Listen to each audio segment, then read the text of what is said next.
Hello, everybody. We're going to get started. People will continue to trickle in. So as you come on in, please make sure to introduce yourselves in the chat. Thank you so much for joining us for our Friday weekly update from the Mayor's Office of Arts and Culture. For those of you who don't know me, my name is Pascal Florestal, and I'm the Arts Emergency Preparedness Coordinator. So today we'll be going over some updates. I've put a link in the chat to the agenda. I'll put it again one more time as people continue to introduce themselves. So if you want to keep going with our agenda, the link is probably at the top of the chat because I put it in there right as we started. So you can find that there, and I'll put in another link again just in case it's a little bit hard to begin. So we will start our update. Christina, can you take us to the next slide, please? And I'll hand it over to Cara. Hi, everyone. Thanks, Pascal. So, hi, we made it through week 3 on a beautiful April day. I don't know why we decided to do these on a Friday afternoon other than that we can say we made it through another week.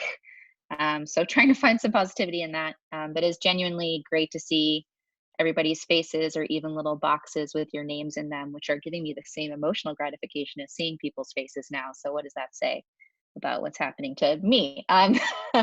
But just start with some updates from the city, and then I know everybody's got a lot of questions about what's going on with the CARES Act and the implementation of that stimulus funding. So I'm going to run through some things from the city side, and then we'll go ahead and hand it over to Mass Creative to give us an update from federal funds and thinking about advocacy steps. As everyone should know, hopefully by now, you can access the city's COVID-19 dashboard for health updates, for public health updates about COVID-19. We strongly suggest signing up for the text alerts, where you can text BOSS COVID to 99411 to get the latest information just texted straight to your phone. This week we saw the governor's order extended until May 4th. I don't think this was a surprise for most of us. And we're hearing this week that almost everyone who closed or canceled programming, if they hadn't done that already, they're doing it now through the school year until the new July fiscal year, or for the rest of the season, depending on how you kind of measure time for your organization or financially. The MFA also announced that their events would be canceled through August, and they're actually going to be joining us on the call next Friday to talk about how they came to that decision and what they were taking into consideration there. So we can go to the next slide, Christina. I wanted to highlight 2 new funding opportunities through the City of Boston that were just announced. These might be useful to you, your staff, or arts and businesses, contractors who you work with. The first is the Rental Relief Fund. So this is a new fund providing rent support for those whose income has been reduced because of COVID-19. And the second is a Small Business Relief Fund. This is providing small grants for small businesses located in the city of Boston.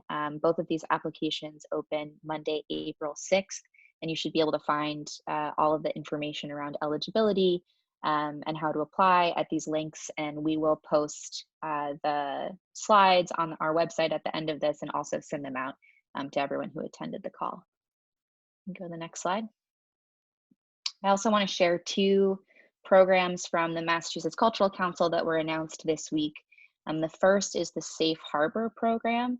So this is a new series of webinars that are going to be provided through the Nonprofit Finance Fund. This is helping organizations make decisions, understand financial scenarios, and particularly what those scenarios and projections look like, taking the CARES Act into account. So these are the 4 modules that they've designed for this. I think you have to sign up in order to get the information about when these are happening. So again, we'll have the link available. This is, I think, a lot of information that we've been getting a lot of questions about from organizations. So this is a really, really great resource. Go to the next slide. The MCC is also offering grants to organizations who are already in their portfolio and gateway grants, so to some of their existing grantees.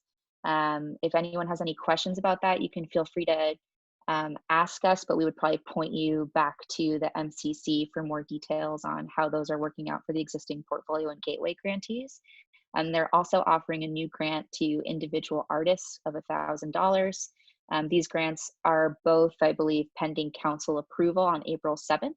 And then funding will be available after that. So the $1,000 grant to artists will be available starting April 8th. Go to the next slide. And then I know we're all bombarded with links, so I'm not going to go through all of these right now, but we have continued to collect some resources. I did want to make sure that everyone knows about the existing tools on the Nonprofit Finance Fund page. They have a really good like cash flow projection tool, some really good webinars, and like what are the 6 things that a nonprofit should be doing right now. And then there are some other upcoming webinars that we wanted to highlight. In particular, the second one, AFTA is hosting a webinar on navigating the resources and benefits in the CARES Act. So AFTA has actually pulled together a really good website of resources, and I would point you to that for discipline-specific resources that are either coming from national organizations or regional organizations. So there's some things that might not usually be on our radar from the Mayor's Office of Arts and Culture, so definitely check that website out as well. And I think with that, I will pause and turn it over to Emily. Do we have Emily with us? You do. Hello, all. Thank you, Cara and Pascal, for putting this together and for providing an opportunity to just do some quick updates. So if I were going to subtitle the CARES Act, I would say CARES Act, subtitle, policy implementation is really hard. And so what I mean by that is, you know, last week I talked a little bit about what was included in the CARES Act that the federal government or the Congress passed and the president signed into law on Friday. And there's a link. Yep. So if you look on the slide, the first link is a link to sort of some blog posts and some resources that we've put together that just in general will sort of tell you that mirrors a lot of things that Cara shared, and then also points you in the direction of some more resources, and then also an article that we put together sort of unpacking the CARES Act. So the two, you know, the things we talked about last week was that there were provisions for potentially forgivable loans for nonprofit organizations related, that is eventually became the Paycheck Protection Act, that there were emergency disaster loans available that sole proprietors could also take advantage of, and that there was a provision that unemployment insurance would cover, would include gig workers and independent contractors. And those things are all true, and they're all a part of the bill, but when the bill was passed, there still isn't a lot of guidance for how it's going to be implemented. So I'm sure many of you today who run organizations put together or went to reach out to your banks or an SBA, a Small Business Administration approved lender, to try to get your application in for those Paycheck Protection Acts. And many of you heard from your bank that they were still awaiting guidance for how this program was going to work. So I think that this is a good moment. We are all under a lot of stress in a crisis, and they are trying to work as quickly as possible, but we are finding out that there are some glitches in the system. What I do want to say related to that is, one, you are best off making sure that you've reached out to your existing bank. So instead of shopping, start with your bank if you have not started. Know that the process is going to be a little longer than is expected. There are some great resources that we've linked to, including the Third Sector Network put together an excellent guide for how to navigate that application process. That's the specific info about the Paycheck Protection Act. Take a look at that if you have questions. It isn't the most easy application in the world. So this is the moment to just make sure you're crossing your T's and dotting your I's. So, and that also includes the EIDL, which sole proprietors are qualified for.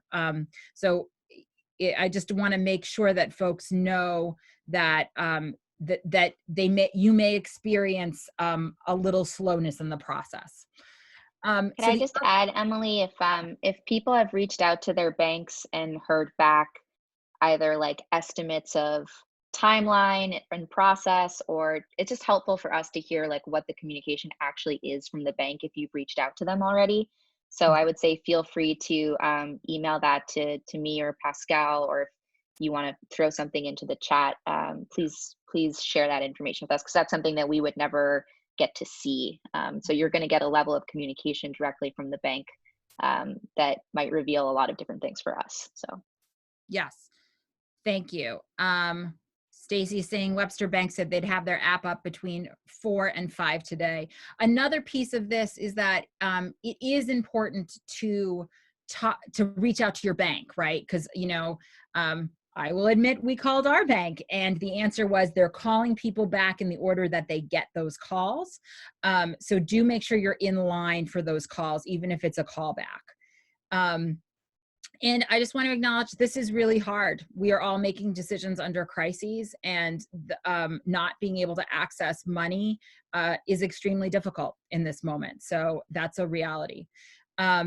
So then I also want to talk just really quickly about that provision about the unemployment assistance for contract workers. So I believe it was his press conference at the end of last week, Baker recognized that was a provision from the feds and said they have not gotten direction or instructions about how to implement that process, and asked folks not to submit their unemployment request if they weren't qualified because they were a 1099 or contract worker until that had been figured out. So I have a link to what I found to be the best resource, which is the Department of Unemployment Assistance. They are pretty clear. They say, like, as soon as we know, we'll put the guidance up here.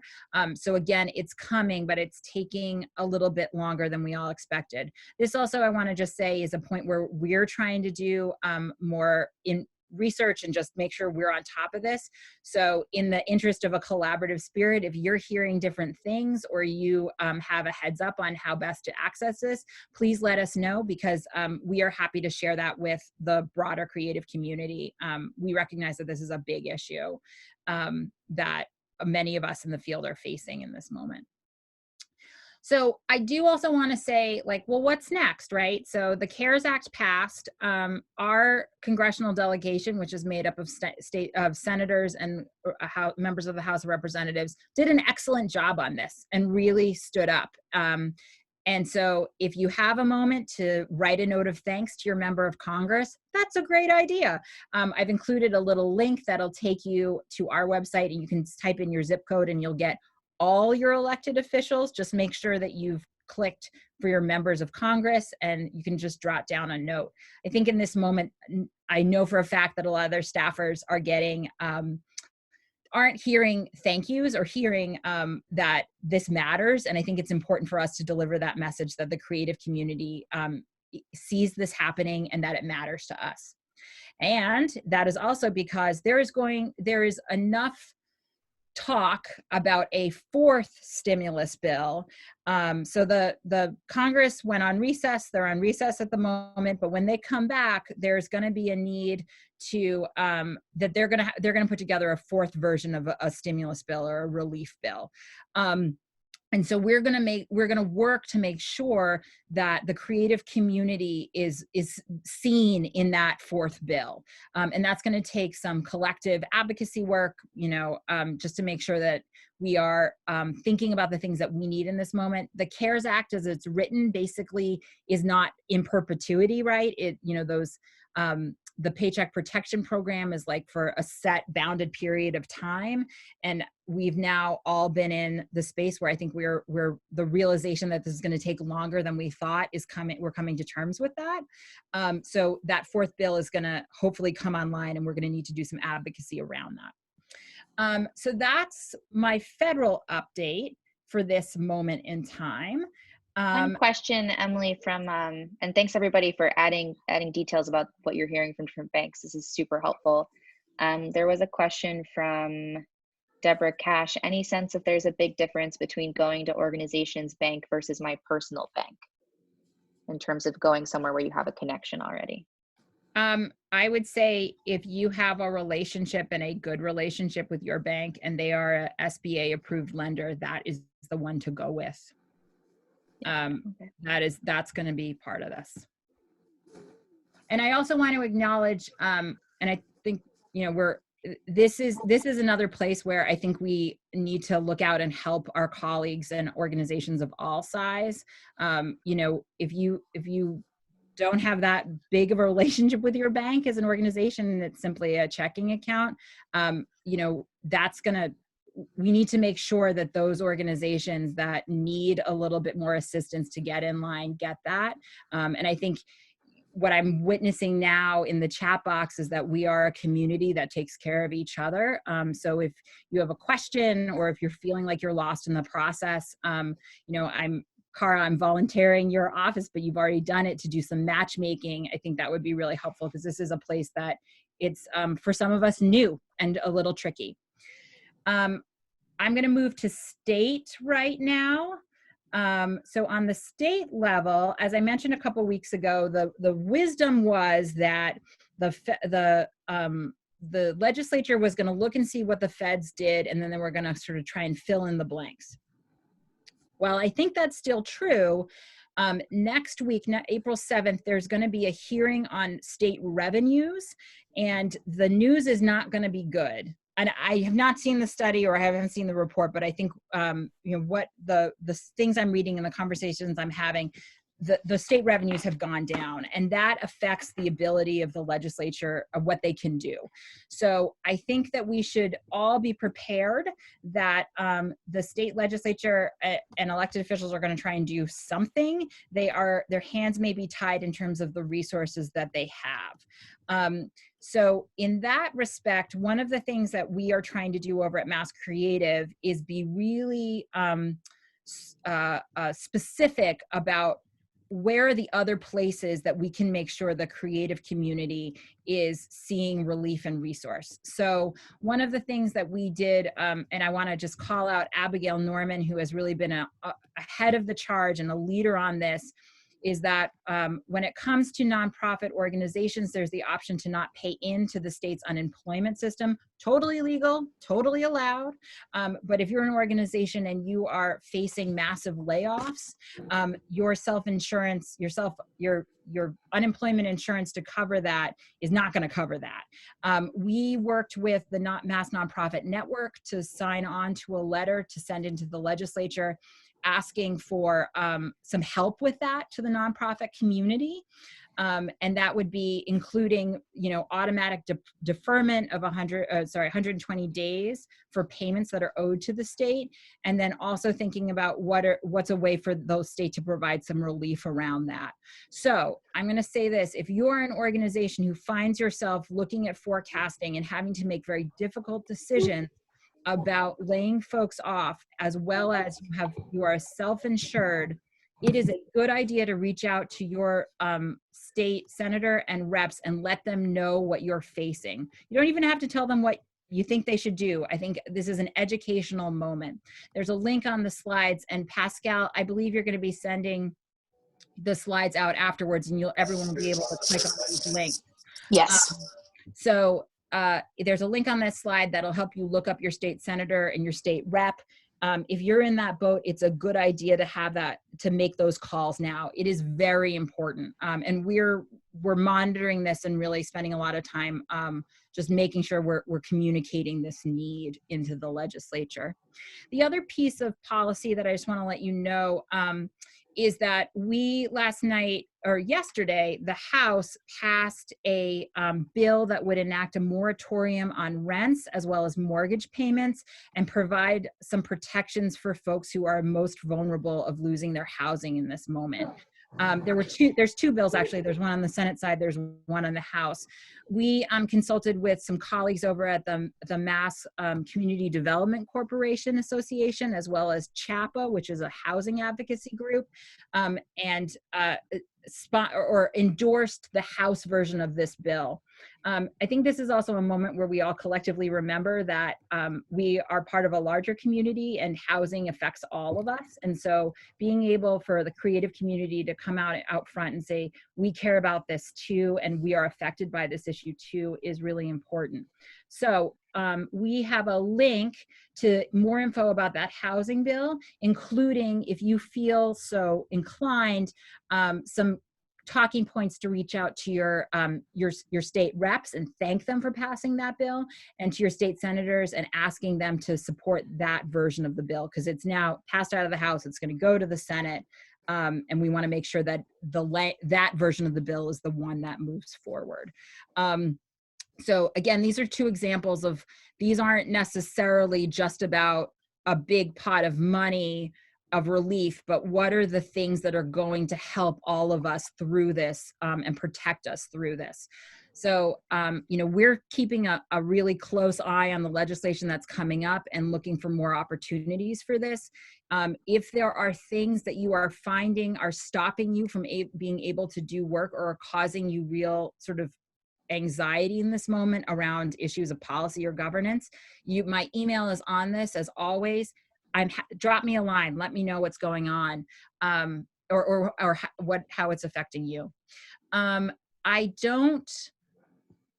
So those are my updates at the moment. I hope I haven't gone over time. If there are any questions. Yes, John Lenahan asks, aren't the feds providing funding to states to cover half the cost of unemployment for those of us who are self-funding unemployment? John, that's true. That still in some cases will not be enough. So that's a great part of the equation. I think we're also looking to see some solutions and some compromise and support from the state as well. Abigail Norman underlines the point about the importance of this unemployment issue and reaching out to your legislators. Snaps to that. Thanks, Abigail. And maybe I would just add to that, everybody's got a unique kind of financial picture for their organization. And particularly for arts nonprofits, I think there's just such a lack of understanding of like what goes into making it so that you can turn the lights on for your organization and what your costs are. So when you're reaching out to folks, when you're talking to your state reps, put some of those numbers in there, like make it clear what your losses are going to be, even with the federal funding that's available, because I think there's a real lack of understanding of just how much those costs are. Yeah. Carrie, I think I can answer this. Thank you, Cara. That is very, very true. I think being able to match data with stories is incredibly important in this moment. And you all hold pieces of data and stories that are extremely powerful. Carrie asked for a quick primer on the difference between paying into the unemployment insurance versus self-insured. Yeah, so basically, if you're a nonprofit organization, you can opt to not pay into the unemployment tax fund, or pay unemployment tax, which goes into the unemployment fund, and you can choose to have a self-insurance policy, self-insure with an unemployment insurance policy. That's the difference. So if you self-insure, the bet is I may have to let someone go, but I'll be able to cover it with the policy that I have in existence. And that works for most situations. I don't know anyone that wrote an unemployment self-insurance policy or entered into one who thought that they were going to have to face massive layoffs like this in this amount, which is why this is a little bit different and why it's a pressing need. If you look through, if you're an organization, you're running an organization and you look through your payroll reports, you will see whether or not you are paying into that unemployment fund. It'll be one of the taxes that you're paying. I'm also gonna remind everyone, so 1099s are not covered with unemployment, and 1099s would not, until the feds put it into the CARES Act, folks who got 1099s were not going to get unemployment. They are now included in that, and there's money in that in the CARES Act to cover that. So as I read it, and granted, I'm bound to make a mistake at some point in this process, but as I read it, the feds are putting money on the table to cover that 1099 work. It's not going to come back to the organizations to pay that off, to pay that.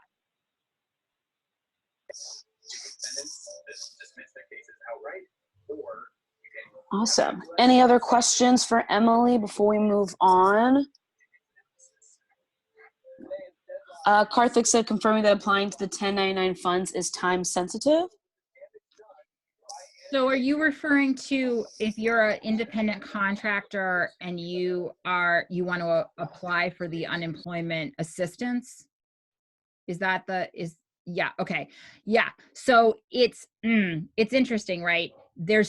I'm not seeing enough guidance around this. And this is where our friends at the Volunteer Lawyers for the Arts just released a number of, they did an interview with some lawyers who are focused on unemployment and have a whole suite of resources that will help answer this. So to repeat, individuals who get 1099s, who are independent contractors, cannot apply for mass unemployment yet.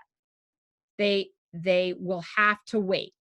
They have not gotten guidance from the feds about how to do that process. So yes, they should get ready. The advice is make sure you've got all your paperwork together. Maybe take a look at the current application and make sure you're able to answer those questions, but they're asking folks not to apply yet if you are an independent contractor, because it's going to hold up the whole system and they just don't have the guidance yet about how it's going to roll out. Policy implementation will get you every time.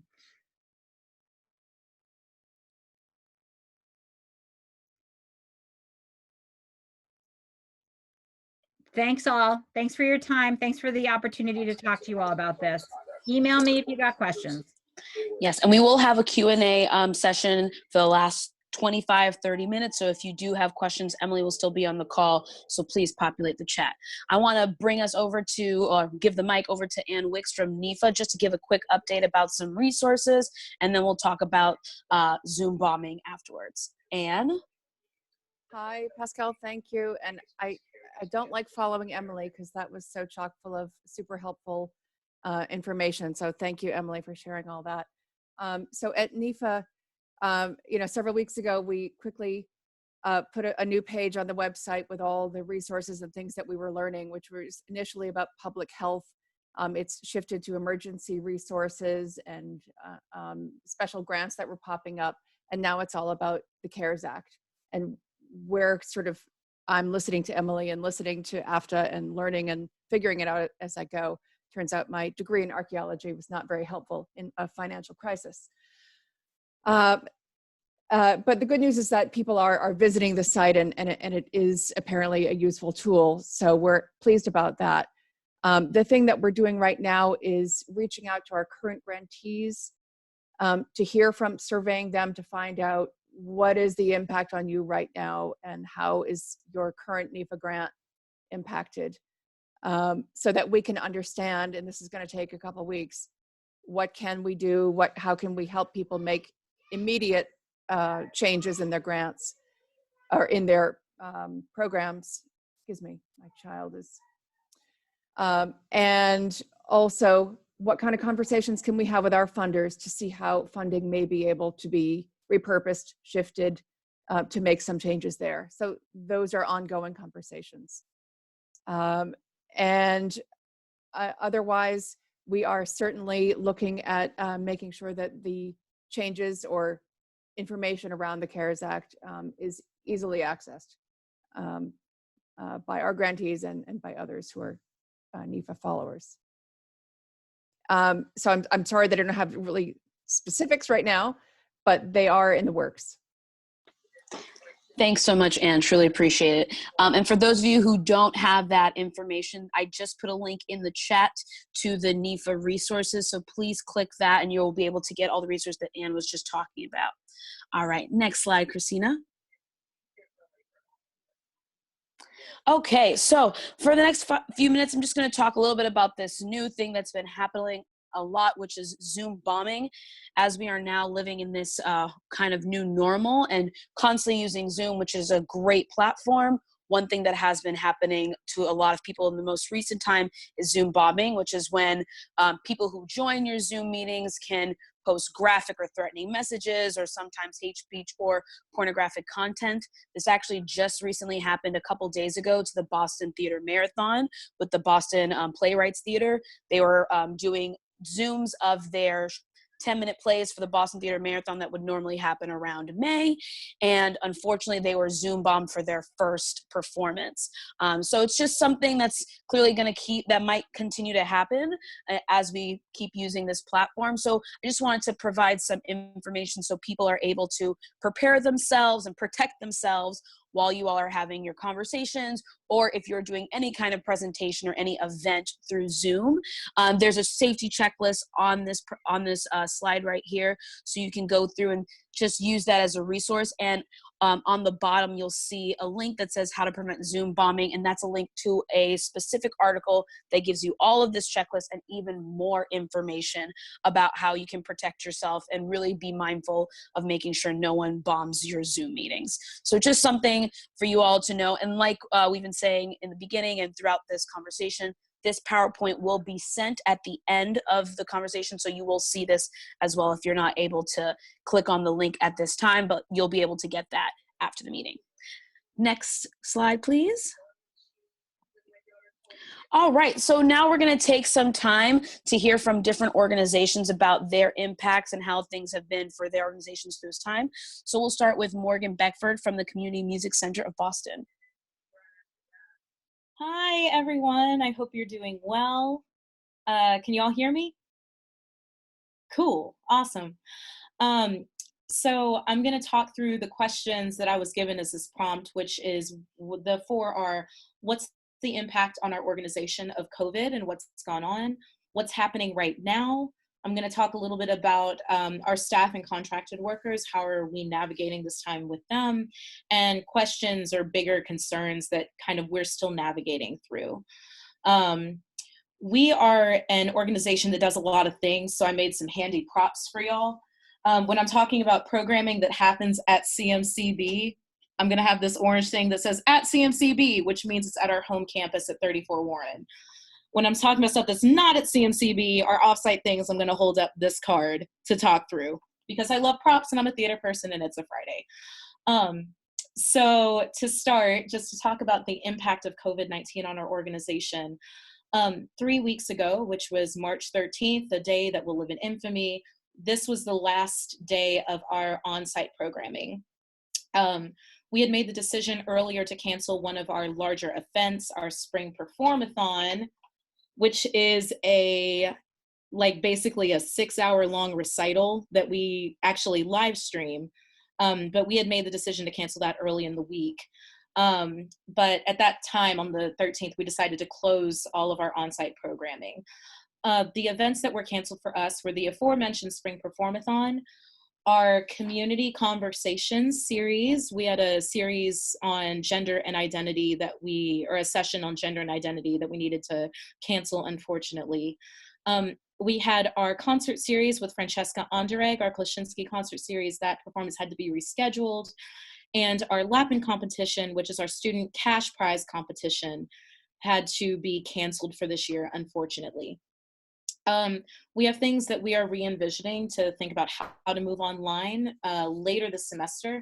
One of those is our Community Conversation series. Our next session, hosted by our music therapy director, Chris Perry, will be able to move to the Zoom platform. As far as in-house programming, how our programming was affected at that time, for our in-house programs, we were able to move 52% of our students, our private lesson students that take lessons on Saturday, to online programming on on March 14th. So that's Saturday. We were able to move about half of our regular private lessons on Saturday to an online platform. We also built out some guidelines, just very basic guidelines on what to do for student safety with online registrations, a student consent process where students and parents had to say, yes, it is cool that my lessons are moving online. And that was kind of our first marker of indicator of what the appetite would be for our current student body to do this. I think the burden of responsibility has really fallen on our operations team and our registration team to adjust to these new systems. So we're in a lot of conversations as an org of how can we help those folks, knowing that a lot of the burden for billing is falling on them to navigate that switch.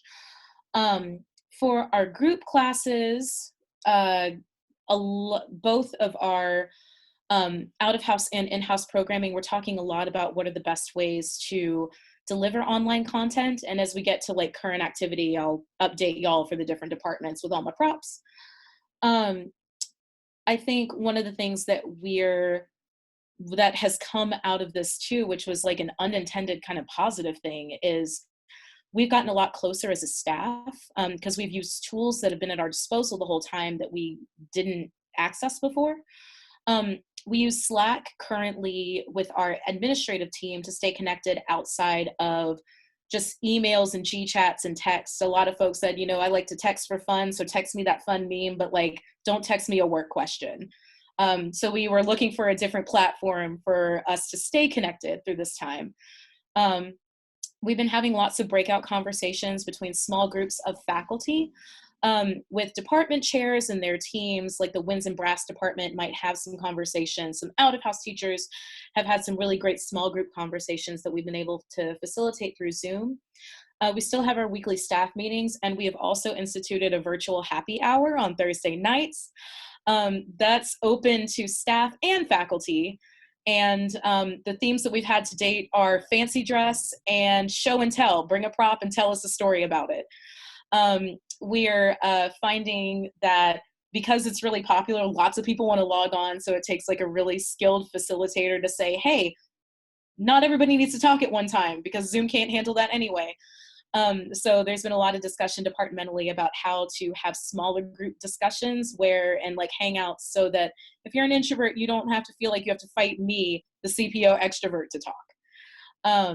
So that's kind of the COVID updates on our organization to date. As far as programming, currently 54% of our private lesson activity is taking place. And that's not students who have consented, but like across the week is actually taking place. Our director of in-house programs, Michael DePasquale, is monitoring that weekly so we can kind of see what our trajectory is looking like.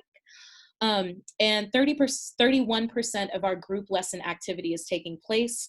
2 of the rehearsals we're really happy are happening are our adult choir Una Voce and our adult ukulele choir. I'll be talking about new registrations in a second, so if you want to join either of those, we are here.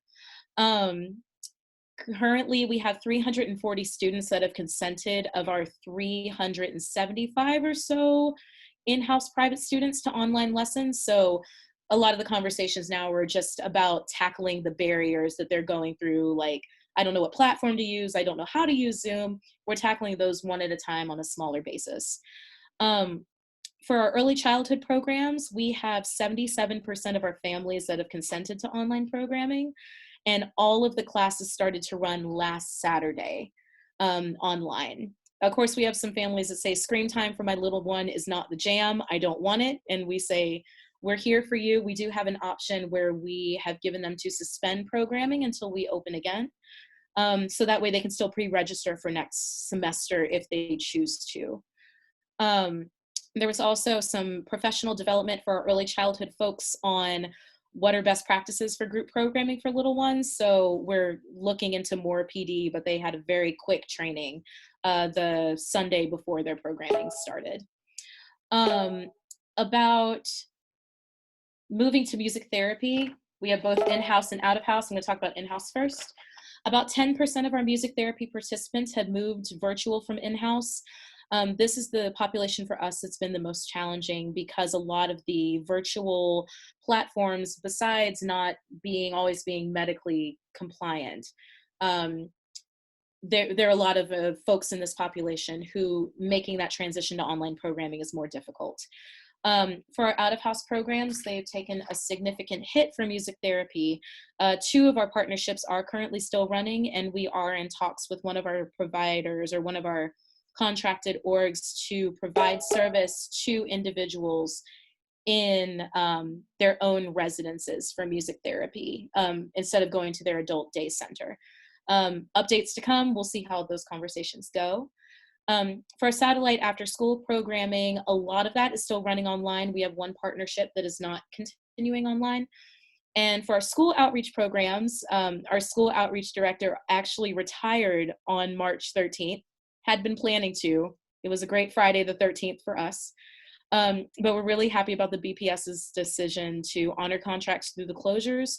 And all of the schools so far have indicated that whether it's submitting YouTube links to their Google Sites classrooms, one of our sites does have a Zoom class with their teacher at a set time weekly. We're in conversations about what that will look like because they're still ongoing as BPS is figuring out what's going on with them. We do hope to have new on-site programming up and running for our organization in early May. So if we have new individuals that want to take new lessons, what we're trying to figure out right now is how to integrate new scheduling structure into our existing scheduling structure. And what happens when everything goes back to normal someday and all this scheduling needs to integrate back into one another. That being said, we are building out online lessons as a new line of business. So that's something that we are excited to see how it fits in with our organization overall and will be a great solution for makeup lessons. That being said, we do have new out-of-house programming. A partner reached out to us and said, would you be interested in providing online content, moving that content to in-person once school opens again? And that's a partnership that we are pursuing. Again, we're still looking for ways to train faculty on best practices with online instruction. Thank you for the Zoom slide. We love the article. We'll send it around again about ZoomBombing. And that's kind of what's going on right now with us with current programming. With our staff and contracted workers, we were very fortunate in that our board and authorized a special draw from our endowment to help support the faculty during this time.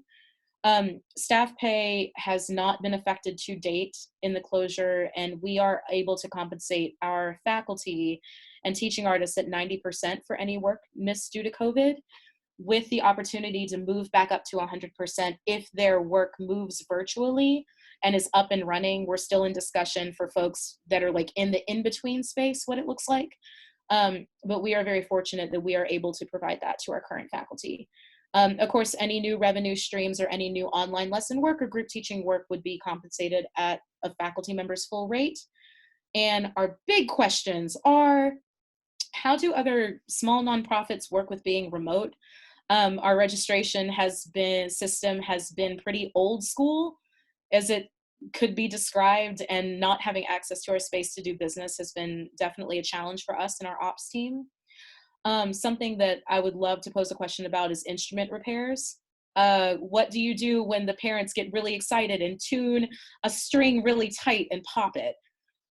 What are the resources that we can give them? And one of the big fears that we have is, awesome, thanks Pascal. One of the fears that we have is broken bridges and that type of thing. We're also looking at the calendars and seeing what other orgs are doing pretty closely to get a sense of summer and what we're going to do. As of right now, we have not canceled our summer programming or postponed it, but I imagine that's a conversation that we'll be having more deeply next week and the week after. And then lastly, how do we remember that we are in the midst of a big crisis?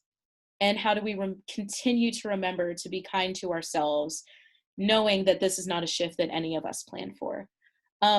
Those are all the things I wanted to talk about. It was fun to see y'all. Thanks.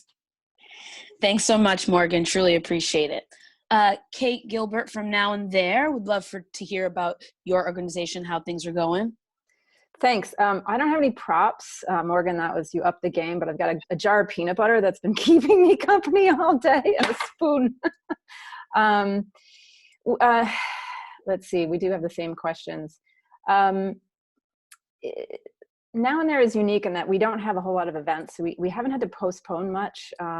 We did postpone our Accelerator Forum, which was set for March 27th to October 2nd. But because we're a public art curator and commissioner, our two biggest immediate challenges are the impact of the virus to our artists. and their time to take risk. A few are admittedly depressive and aren't really ready to continue the work that we had commissioned them to do. And they're certainly not in a space to be able to absorb and translate and pivot in response to what's going on. The other big thing that we have is that we have a work stoppage. So even though there's a few artists who still enjoy our weekly calls as a little bright spot, we can't put their work out until this construction stop is over. We thought 2 weeks ago optimistically that we could maybe be putting, Easter eggs out for people, but we're all inside. As a seasonal organization, there's not a whole lot of public art we can do in the winter. We had 5 projects planned this summer. 3 are in partnership with other nonprofits, and they are starting to make choices about whether they want to continue this summer. Of our 5 projects, 3 are postponed already. We have 2 that are really holding on by a thread. It not only impacts us, but those that we would have employed as a result of these projects. So we have, between the 5 projects, 25 artists. We would have paid out about $241,000, 57 professional service individuals, that's $161,000, and 155 tradespeople, which would have been close to $500,000. Those are, contractors, laborers, videographers, not videographers, sorry, engineers. And this again doesn't include any income to now and there.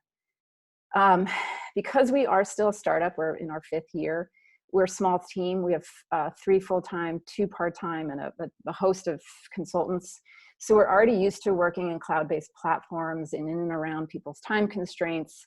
But I think we're finding, like a lot of you, that the information is not really being relayed in the way that it would be in our open floor plan. We're using a project management tool called Rike that I'm really liking, so that I can sort of see where everyone is and we can share and tag, and it cuts down on a lot of the email. I'm super fond of this program called Miro.com. I don't know if any of you are using it, but it's a virtual whiteboard space because I'm a Post-it person and I can throw stuff up on there. And then lastly, the financial impact on this, we're still trying to figure that out, like many of you.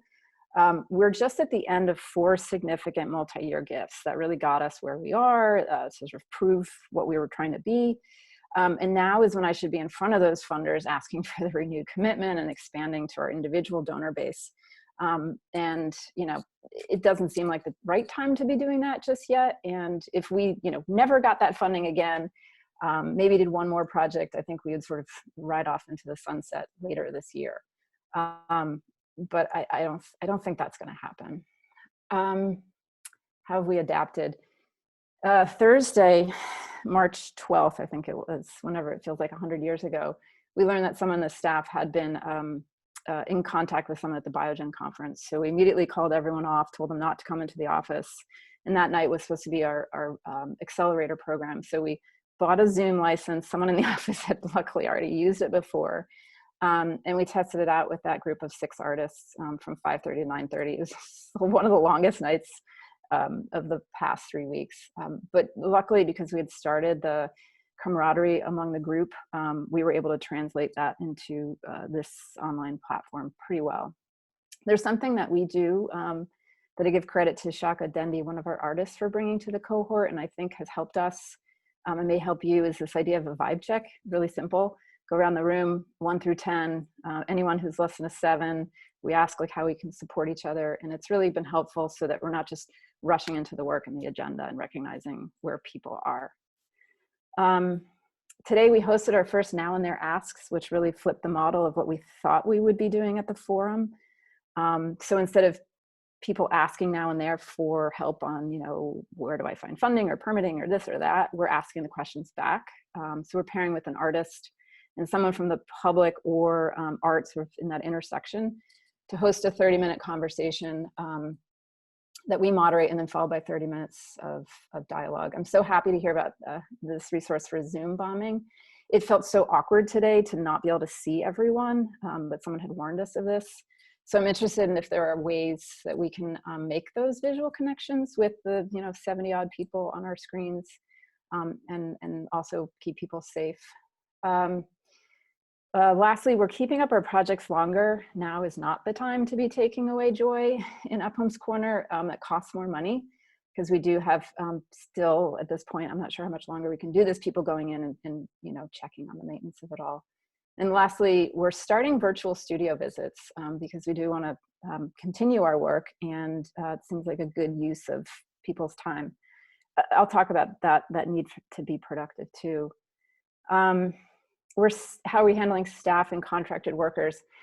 As this call started, I was trying to apply for the Paycheck Protection Plan loan. I bank with Bank of America, and we don't have a credit card, so right now I'm being locked out, saying that we are not eligible, so I'm a little frustrated. That is our plan right now, to keep all staff, the employees on payroll through June. We are cutting back on our consultants. PR and fundraising have been cut. We are continuing digital media consulting, because I think that is really important right now to make sure that we are listening and disseminating information and being part of the conversation. I think all the payroll challenges and funding aside, another challenge is to make sure that we're not creating too many programs right now. There's a lot of creative people on the staff and the team and our artists that want to do things like digital galleries and window programs, but that work is already happening. Many of you are already doing that, and we think that we should be supporting more of that and listening during this time, hoping to write our story of our past 5 years and what we want going forward. I do actually have a prop that's been on my desk for a while, and I think I got this from one of the Bar Klarman cohort listening sessions that we were on. It's what is the core and what are we trying to preserve? And that's really where I'm focusing right now, and making sure that we're not making sure that what we're offering and how we're listening is not continuing these sort of silos. I'm really concerned that we're further isolating this way. Yeah, that's sort of where I am on this Friday afternoon with my can of peanut butter. Thanks so much, Kate. We really appreciate it. You did mention 2 management sites that you and your company like to use. Is it possible you could share the links to that in the chat? We had a couple people ask about it. Yep. Thanks so much. Yep. Awesome. Great. All right. We're going to move on to Erica Schwartz from the Colonial Theater. Erica? Hi, everyone. Am I there? Yes. Yes.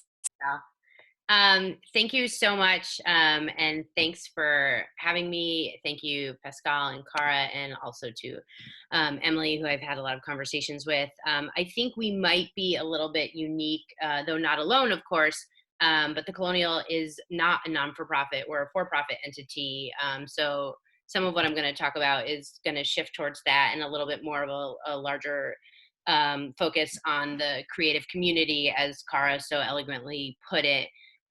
Because we are a huge part of supporting so much of the work on a larger scale with all of you. So I just wanted to speak to that a bit. How have we been impacted? We've effectively been shut down.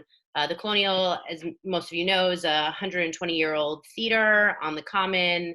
We have 1,650 seats. So we were shut down effectively on March 13th with the governor's executive order.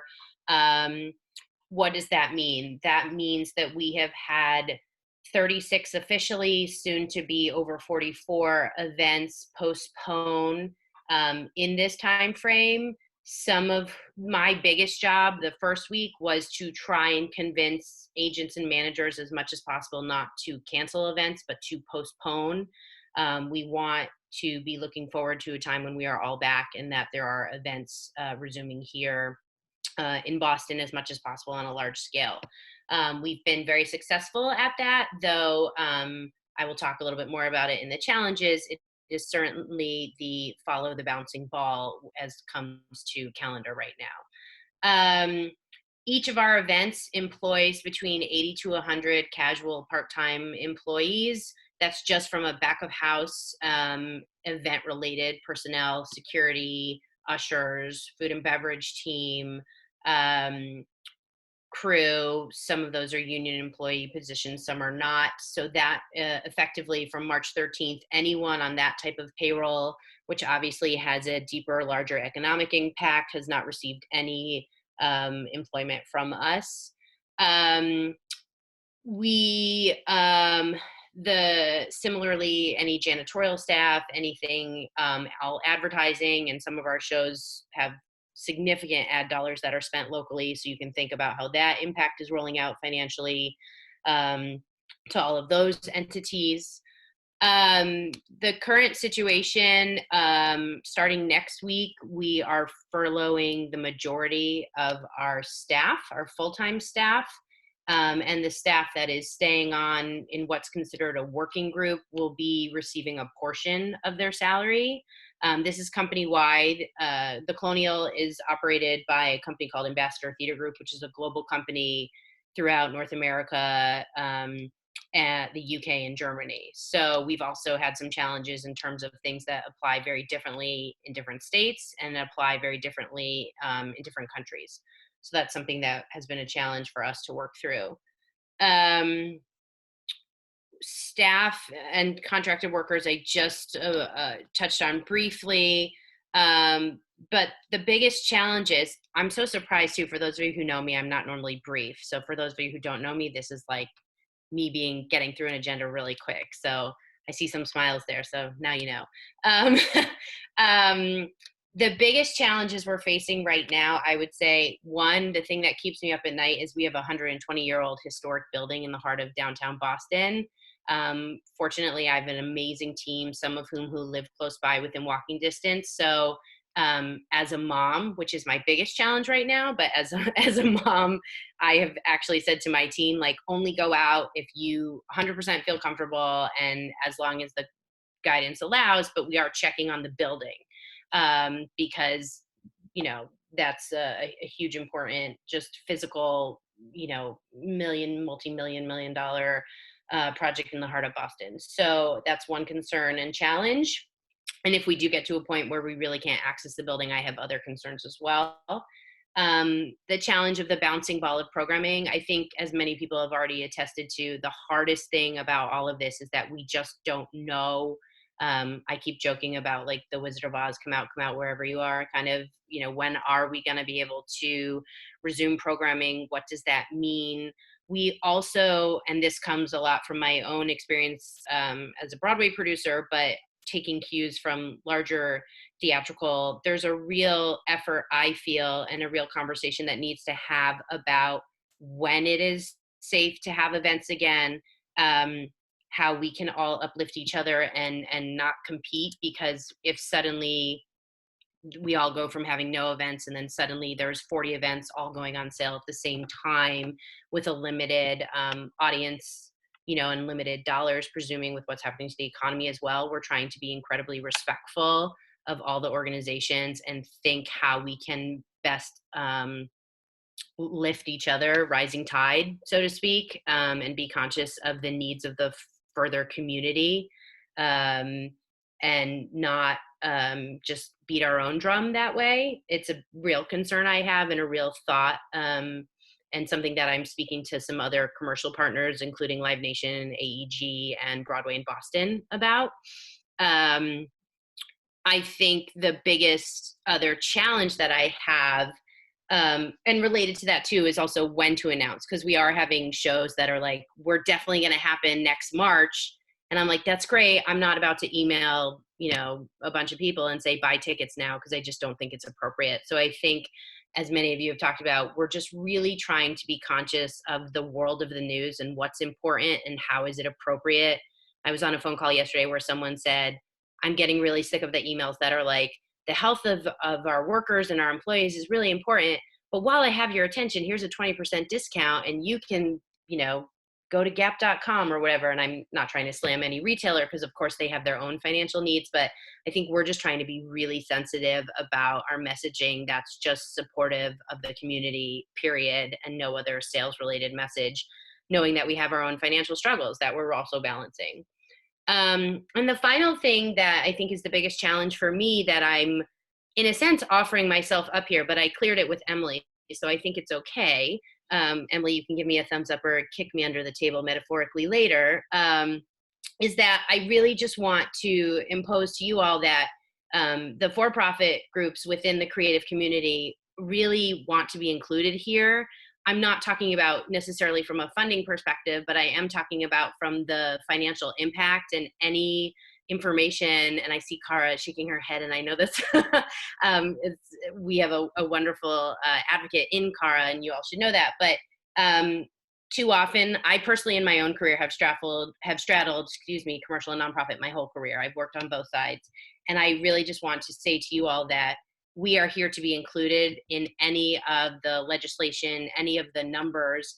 I think a lot of the financial impact that we have on an economic development level is significant, incredibly significant, because of the numbers that we draw from each of our events, and can really speak heavily to legislature. And we have relationships with a lot of those people. And I'm standing here saying, I would love to be involved in whatever type of working groups that are pulling data together, because I just think a lot of the surveys and everything, understandably, have been very focused on nonprofit and individual artists, which of course is important for immediate relief.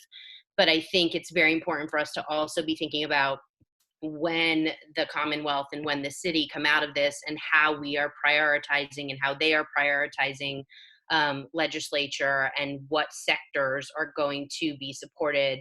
We really can demonstrate some really impactful numbers. And so therefore, I just look to you all to say the challenge that I don't want us to have is how we as the those entities can be helpful and included that way. Thanks so much, Erica. We really appreciate your perspective, as we haven't really gotten to hear the for-profit sector. Awesome. All right, and we're going to move it along to our last one, but not least, Elise Patterson from Abilities Dance.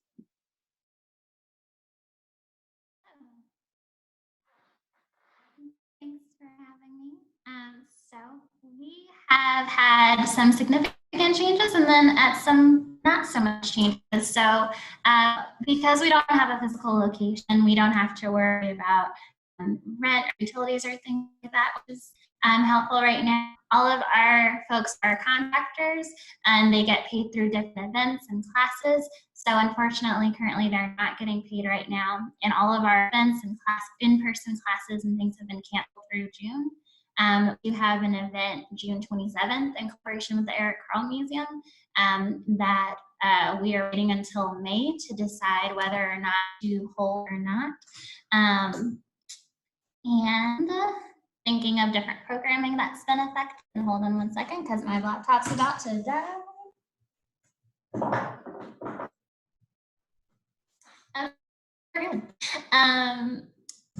One of our education programs, we actually lost a lot of students last year with MBTA renovations. And so with thinking of, and the lack of access during that time, with students not being able to get to class. So thinking about how to keep that going as we've lost students and funding for that. Within our company, we've actually been doing Skype rehearsals for years.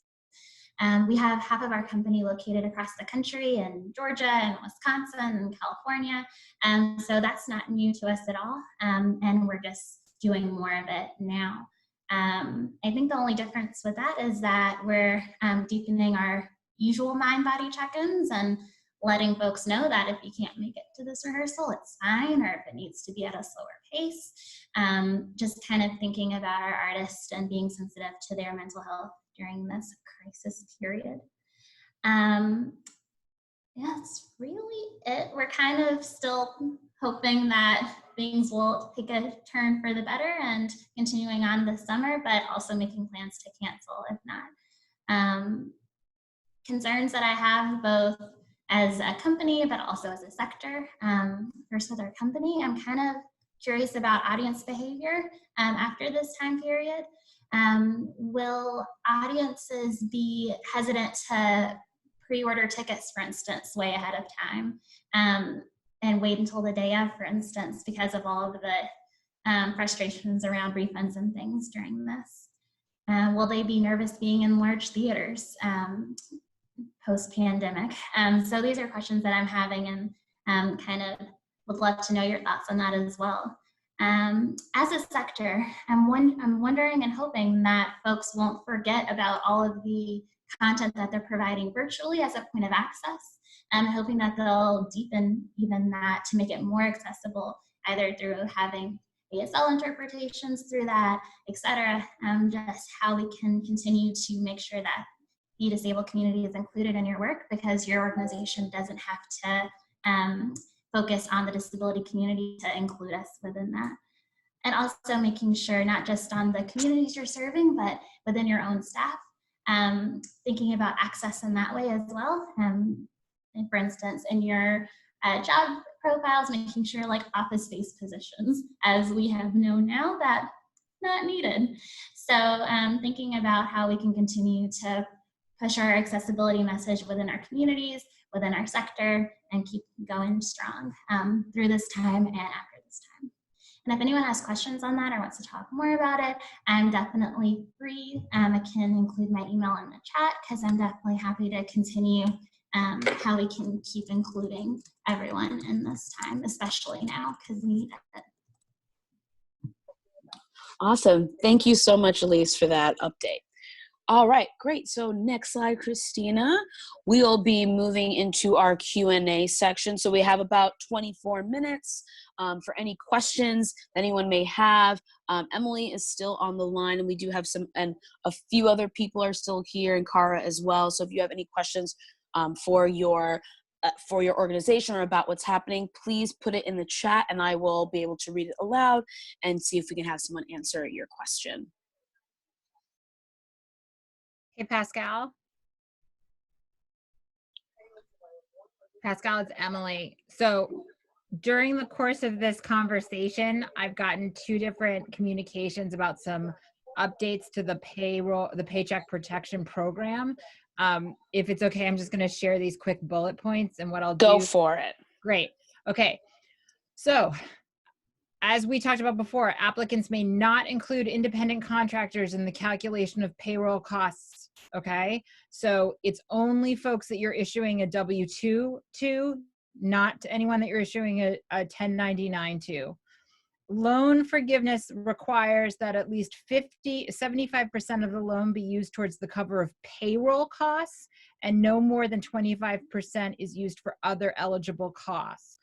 And then the third piece is that the Small Business Administration has changed the interest rate on the portion of the loan that is not forgiven from 1% to 1% from the prior 0.5%. So these are just quick bullets, like literally things are changing minute per moment. So thank you all for bearing with us, and I hope that's useful information for folks. Thanks so much, Emily. Someone asked about sharing the slide from the past meeting. I can definitely do that. Just give me 1 second. I'll put the link in here. Any other questions, please put it in the chat. Are you hearing anything about the NAACP conference being canceled or postponed? Great question, Temple. Cara, have you heard anything about that? No, we don't have any new information on that yet. I'm very curious about trends in canceling programs and how far out organizations are canceling. We serve homeless shelters and recovery programs, and are definitely not sure when we can get back in, even if the world returns to normal.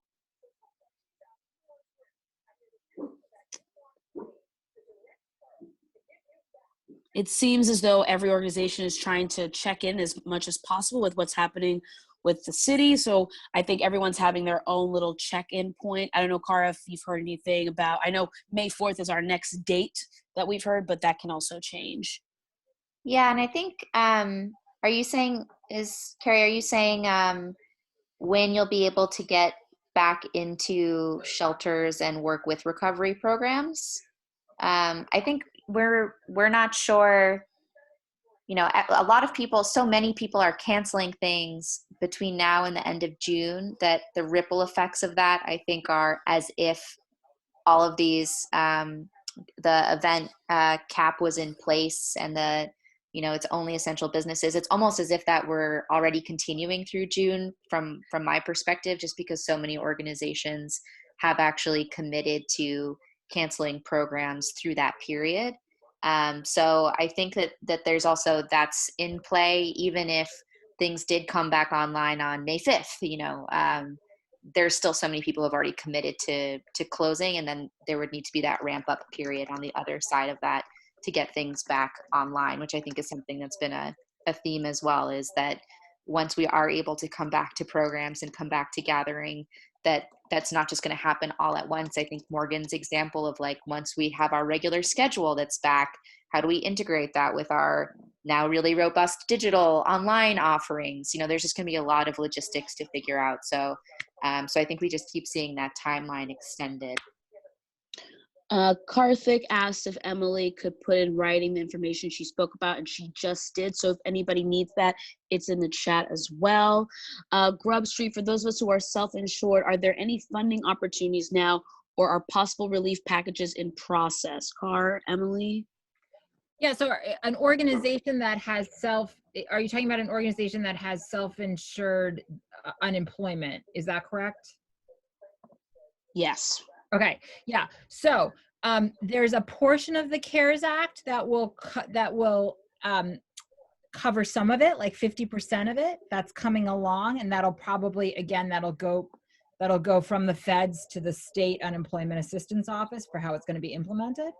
And then the other piece is, this is really where that advocacy to the state legislature comes in, and is really important to call your state rep and your state senator and say, I'm facing this. These are unprecedented times. This is what it's going to cost. This is what it's going to mean for the ability for our organization, which you count on and having in our district, and provides benefits to your constituents to continue after this is over. Please consider how you can help us with that. And in the PowerPoint, there are some links about how to get, if you don't know who your reps and senators are, how to get in touch with them. Thanks, Emily. Let me check the chat. Any other questions so far? I'm going back to see if there's been anything else.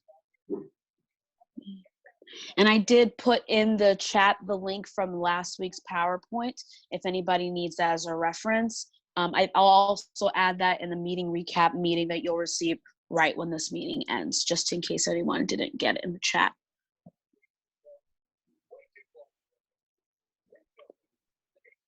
I think one thing I'll add while people are coming up with any other questions they might have, we're really interested in, from the Mayor's Office of Arts and Culture, in figuring out how to support online or not online engagements that are collaborative. So there's a lot of kind of resources going out from one organization to a whole bunch of Zoom viewers or performances that you can tune into, but really trying to understand what are some opportunities that are creating collaborative engagement across that audience. We've seen some interesting like Exquisite Corpse examples, or like kind of collaborative writing examples, and trying to figure out how we can amplify those, as we're hearing a lot more requests this week to think about how arts engagement can help with feelings of isolation and the kind of mental health toll that this takes. So thinking about young people, but also thinking about some of our older residents. How can we create something that people can actually engage in and show their work more collaboratively? So I'll just put that out as a request. If you're seeing some really good examples of engagement, and maybe something that even builds over time that is incredibly open and accessible to anyone to participate in creatively, we would love to hear examples of that. Awesome. Catherine from BAMFest asks, Emily, any relief for nonprofits or who are volunteer-based, no salaried or paid staff?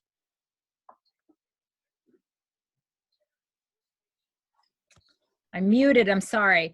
Hi, Catherine. Yes, I think that there's one package, which is it's the emergency disaster. Oh my goodness, it is Friday. So it's the EIDL program. So it's the Emergency Economic Impact Disaster Loan Program. I did it. And that's a loan program, and I think you can do up to $10,000 in that, but it is a loan, so that you would have to repay it back. In that Paycheck Protection Program, if you follow the terms that they've asked for through the terms of the loan, there's loan forgiveness built into that. So it's like the way the feds can do a grant. But that EIDL might be something to take a look at. And again, if you go to our website, we'll point you in the direction of a couple of those resources. And frankly, sort of like to walk through what the different packages are out there. Thanks so much, Emily. Great, let's see what else. Any other questions? We have about 15 minutes.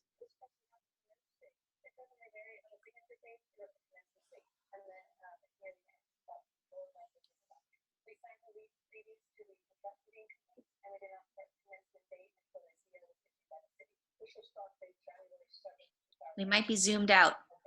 I don't blame him. Emily or Cara, do you have anything you want to share? Anybody else that you think could be helpful to any of the organizations on the call now?